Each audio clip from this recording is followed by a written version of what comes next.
अस्सलाम वालेकुम everyone, welcome to Zaika bite. आज मैं आप लोगों के साथ नाश्ते की एक और रेसिपी शेयर करूंगी और मुझे उम्मीद है कि आपने ये पहले कभी ट्राई नहीं की होगी। और ये इतनी हेल्दी रेसिपी है, आप इसको आटे के साथ बनाएंगे, बिल्कुल आटा आपको गूंदना नहीं पड़ेगा और आपको अपने ब्रेकफास्ट में बिल्कुल अलग अलग चीज़ें नहीं बनानी पड़ेंगी। आप ये एक ही तरह की रोटी बनाएंगे और आपका हेल्दी किस्म का ब्रेकफास्ट हो जाएगा। गाइस, यहाँ देखें कि ये रोटी कितनी सॉफ्ट है, ये देखें। ये आपका सुपर टेस्टी नाश्ता है और ये बनाने में भी बहुत आसान है। आप इसको रमज़ान में सहरी में भी बनाकर खा सकते हैं। अगर आपका सिंपल रोटी या पराठा खाने का दिल नहीं है तो आप इसको एक दफ़ा ज़रूर ट्राई कीजिएगा, बहुत टेस्टी बनती है। आपको एनर्जी भी देगी और आपको अलग से ऑमलेट और पराठा बनाने की ज़रूरत भी पेश नहीं आएगी। तो चलें शुरू करते हैं। यहाँ पे मैंने बारीक बारीक से चॉप कर लिए थे टमाटर, उसकी स्किन को मैंने रिमूव कर दिया था। यहाँ मैंने थोड़ा सा धनिया लिया, इसको भी बारीक बारीक डालेंगे। प्याज मैंने इसके अंदर काट के डाल दिए थे बारीक बारीक से चॉप करके। आप अपनी मर्ज़ी के अकॉर्डिंग इसके अंदर हरी मिर्ची भी डाल सकते हैं। ये ज़्यादा तीखी वाली नहीं थी। अगर ज़्यादा तीखी वाली हो तो अगर आप बच्चों के लिए बना रहे हैं तो फिर बेशक आप ना डालें, ठीक है। ये देखिए सारा मसाला मैंने काट लिया, बारीक बारीक चॉप कर लिया। अब इसके अंदर मैं डालूँगी 2 अदद अंडे। आप अपनी कंसिस्टेंसी के एतबार से बनाइएगा कि जितने आप अमेज़ा बना रहे हैं उस एतबार से आप अंडे डाल लीजिएगा। अब इसके अंदर हम स्पाइसेस डालेंगे। सबसे पहले मैंने नमक लिया है, आप हस्ब ज़रूरत नमक इसके अंदर डाल लीजिएगा।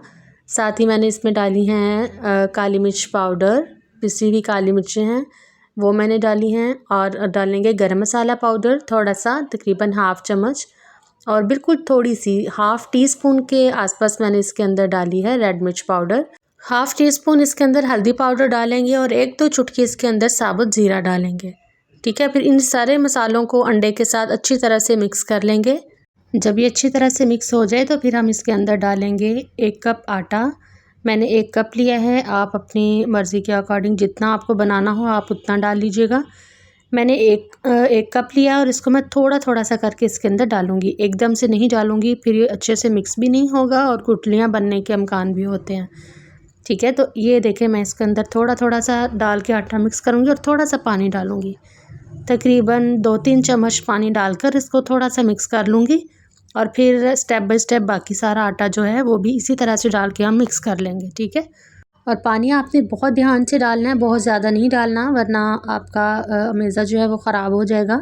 ये देखें इस तरह की कंसिस्टेंसी हमें रखनी है आटे की, बहुत ज़्यादा थिक भी नहीं बनाना और बहुत ज़्यादा पतला भी नहीं करना। हमारा बैटर जो है वो तकरीबन रेडी हो गया है। अब इसके अंदर हम एक और चीज़ ऐड करेंगे, वो है पोटैटो, यानी 1 आलू। उसकी मैंने स्किन को रिमूव कर लिया था, इसको हम बारीक बारीक सा ग्रेट कर लेंगे, बहुत ज़्यादा मोटा ग्रेट नहीं करना।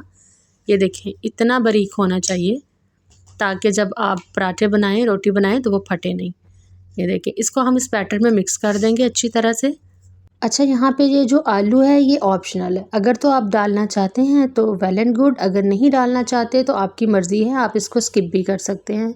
और अगर कोई शुगर का पेशेंट है तो उसके लिए आप ये रोटी बनाएंगे तो उसके अंदर आपने आटा नहीं डालना, उसके अंदर आपने बेसन डालना है, ठीक है। ये उनके लिए बहुत बहुत हेल्दी है ब्रेकफास्ट, या आप किसी भी टाइम उनको दे सकते हैं। बेसन की रोटी उनके लिए बहुत अच्छी होती है, ठीक है। तो यहाँ पे हमारा अमेज़ा जो था, बैटर जो था वो रेडी हो गया था। तवे को मैंने हल्का सा ग्रीस किया था ऑयल के साथ, घी के साथ।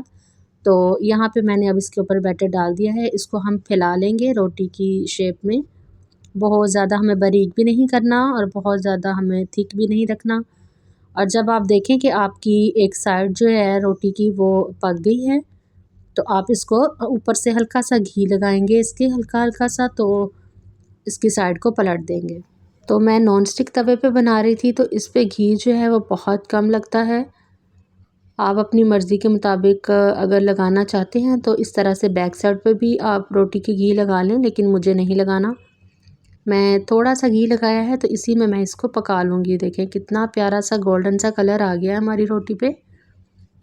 जब आपकी रोटी अच्छे से फ्राई हो जाए, पक जाए, तो आप इसको उतार लें और ऐसे ही स्टेप बाय स्टेप बाकी सारी रोटियां भी बना लें। यकीन माने गाइस, ये रोटी इतनी टेस्टी बनती है, आप इसको एक दफ़ा बना के ज़रूर ट्राई कीजिएगा। आपके बच्चों को, बड़ों को, सबको बहुत पसंद आएगी और आपका मज़ेदार सा हेल्दी सा ब्रेकफास्ट जो है वो बनकर तैयार हो जाएगा।